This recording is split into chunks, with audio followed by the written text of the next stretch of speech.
Segunda dica é já mudando para hipoparatireoidismo, certo? E algo que tem caído, e que ainda bem que tem caído, porque a gente vê muito erro em relação a isso na prática, é os alvos terapêuticos. Quais são os alvos terapêuticos do tratamento do hipoparatireoidismo?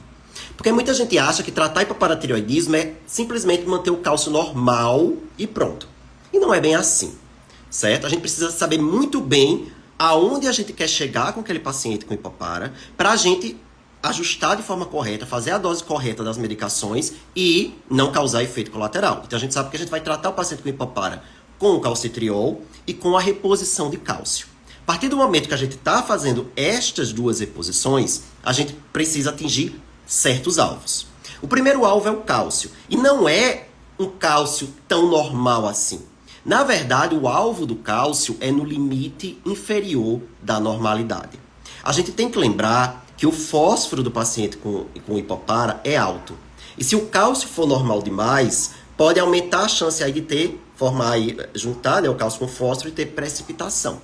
Tá? Então eu vou acabar complicando a vida do meu paciente. Então eu preciso manter esse cálcio no limite inferior da normalidade, certo? E mesmo que ele esteja um pouquinho abaixo do limite inferior, um pouquinho, se o paciente está assintomático, ok, eu não preciso me estressar, sair aumentando a dose de calcitriol e deixar, sei lá, o cálcio de 9,5, 9,8, 10, não precisa. Ele tem que estar aí, se tiver normal, que esteja pelo menos mais na metade inferior da normalidade. Então, não normalizar demais o cálcio do paciente com hipopara. Ele vai viver bem se ele ficar ali só próximo ao limite inferior da normalidade, e este é o alvo, certo? O fósforo, né, ele tá alto, né? Então, qual é o meu objetivo? Normalizar esse fósforo, né? Tá normal, excelente. Não tô conseguindo normalizar, conseguir deixar ele no limite superior da normalidade, excelente também. Então, você vai pelo menos deixar esse fósforo no limite superior da normalidade.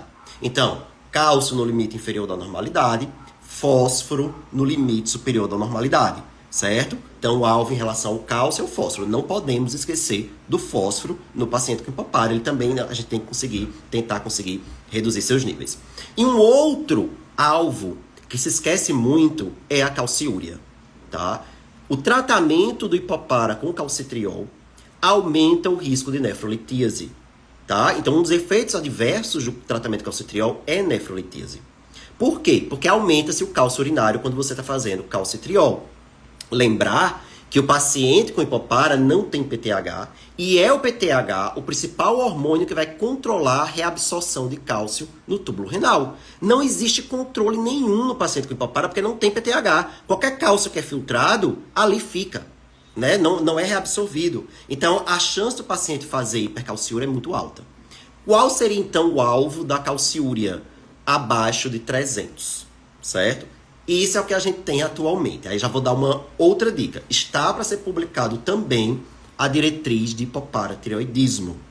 E nessa diretriz, pelo que eu ouvi nos congressos, o ponto de corte do alvo da calciúria também vai mudar, certo? E também vai ser diferente para homem e para mulher.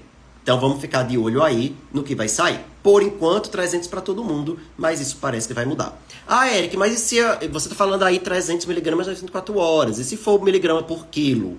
Né? Se você utilizar miligrama por quilo, o ponto de corte seria 4 miligramas por quilo do cálcio urinário, certo? Então esses seriam os alvos.